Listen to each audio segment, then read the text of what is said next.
Hello friends, welcome to VJ Info channel. இந்த வீடியோவில் வந்து பார்த்தீங்கன்னா விண்டோஸ் 10 மற்றும் விண்டோஸ் 11ல் ஒரு சில சிஸ்டம்ஸ்லாம் வந்து பார்த்தீங்கன்னா ஆடியோ டிரைவர் ஒர்க் ஆகாது. அதை எப்படி ஈஸியாக ஃபிக்ஸ் பண்ணலான்றதை பற்றி பார்க்கலாம். ஃபஸ்ட்டு வந்து பார்த்தீங்கன்னா நம்ம செக் பண்ணும்போது வந்து பார்த்தீங்கன்னா ஸ்பீக்கரில் வந்து பார்த்தீங்கன்னா ஒரு இன்டூ மார்க் இருக்கும். அந்த இன்டூ மார்க் கிளிக் பண்ணும்போது வந்து பார்த்தீங்கன்னா வால்யூம் இன்க்ரீஸ் பண்ணால் இன்க்ரீஸ் ஆகாது. நம்ம சவுண்ட் செட்டிங்ஸில் போய் பார்க்கும்போது வந்து பார்த்தீங்கன்னா நோ அவுட்புட் டிவைஸ் ஃபவுண்டுன்ற வந்து பார்த்தீங்கன்னா ஒரு ஆப்ஷன் காமிக்கும். இதுனா எதனால் வந்து பார்த்தீங்கன்னா நம்ம வந்து பார்த்தீங்கன்னா டிரைவர் வந்து ப்ராப்பராக இன்ஸ்டால் ஆகல, அதனால தான் வந்து பார்த்தீங்கன்னா இந்த எரர் வருது.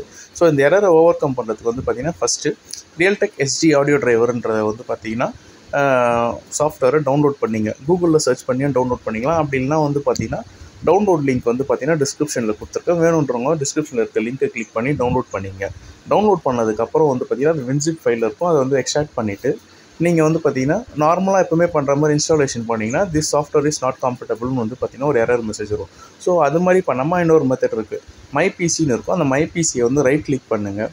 ரைட் கிளிக் பண்ணி மேனேஜ்னு ஒரு ஆப்ஷன் இருக்கும். அந்த மேனேஜ்ன்ற ஆப்ஷன் கிளிக் பண்ணிங்கன்னா வந்து பார்த்தீங்கன்னா ஒரு டேப் ஓப்பன் ஆகும். அந்த டேப்பில் வந்து டிவைஸ் மேனேஜர்னு இருக்கும். அந்த டிவைஸ் மேனேஜர் கிளிக் பண்ணிங்கன்னா வந்து பார்த்தீங்கன்னா இன்ஸ்டால் ஆன டிரைவர்ஸ் எல்லாமே காமிக்கும்.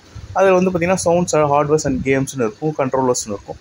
அந்த பட்டனை கிளிக் பண்ணி அந்த டபுள் கிளிக் பண்ணிங்கன்னா வந்து பார்த்தீங்கன்னா இன்னொரு டேப் ஓப்பன் ஆகும். அந்த டேப்பில் வந்து பார்த்தீங்கன்னா டிரைவர்னு ஒரு ஆப்ஷன் இருக்கும். அதை கிளிக் பண்ணிவிட்டு கீழே வந்து பார்த்தீங்கன்னா அன்இன்ஸ்டால், அப்டேட் டிரைவர் எல்லாமே இருக்கும். அதில் வந்து அப்டேட் டிரைவர் கொடுங்க.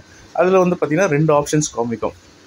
லெட் மீ சூஸ் ஆட்டோமேட்டிக்கலின்னு காமிக்கும். இன்னொன்று வந்து பார்த்தீங்கன்னா ப்ரௌஸ் ஃபார் யுவர் டிரைவர்னு காமிக்கும். அது வந்து பார்த்தீங்கன்னா நீங்கள் கீழே இருக்க செகண்ட் ஆப்ஷனை கிளிக் பண்ணிங்கன்னா வந்து பார்த்தீங்கன்னா ப்ரௌஸ் போகும். நீங்கள் ப்ரௌஸ் ஆப்ஷன் வந்து பார்த்தீங்கன்னா நீங்கள் டவுன்லோட் பண்ண டிரைவர் எங்கே டவுன்லோட் பண்ணிங்கன்னா அந்த ஃபோல்டரில் ஓப்பன் பண்ணி அதில் வந்து பார்த்தீங்கன்னா ஒரு DLL ஃபைல் இருக்கும். அந்த DLL ஃபைலை கிளிக் பண்ணிங்கன்னா வந்து பார்த்தீங்கன்னா சாஃப்ட்வேர் வந்து இன்ஸ்டால் ஆக ஆரம்பிக்கும். சாஃப்ட்வேர் வந்து பார்த்தீங்கன்னா ஒரு 2 to 3 minutes வந்து பார்த்தீங்கன்னா இன்ஸ்டால் ஆகும். இன்ஸ்டால் ஆகி முடிச்சும் வந்து பார்த்தீங்கன்னா உங்களுக்கு ஆடியோ டிரைவர் வந்து எனேபிள் ஆகாது. நீங்கள் இன்ஸ்டால் பண்ணதுக்கப்புறம் ஒரு முறை சிஸ்டமை ரீஸ்டார்ட் பண்ணுங்கள். ரீஸ்டார்ட் பண்ணி பார்த்ததுக்கப்புறம் வந்து பார்த்தீங்கன்னா உங்களுக்கு வந்து பார்த்தீங்கன்னா ஆடியோ டிரைவர் வந்து பர்ஃபெக்டாக இன்ஸ்டால் ஆகிட்டு உங்கள் ஆடியோ வந்து ஒர்க் ஆகும்.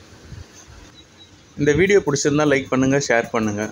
மேலும் ரெகுலராக அப்டேட்ஸ் தெரிஞ்சுக்க நம்ம சேனலை சப்ஸ்கிரைப் பண்ணுங்கள். தேங்க்யூ.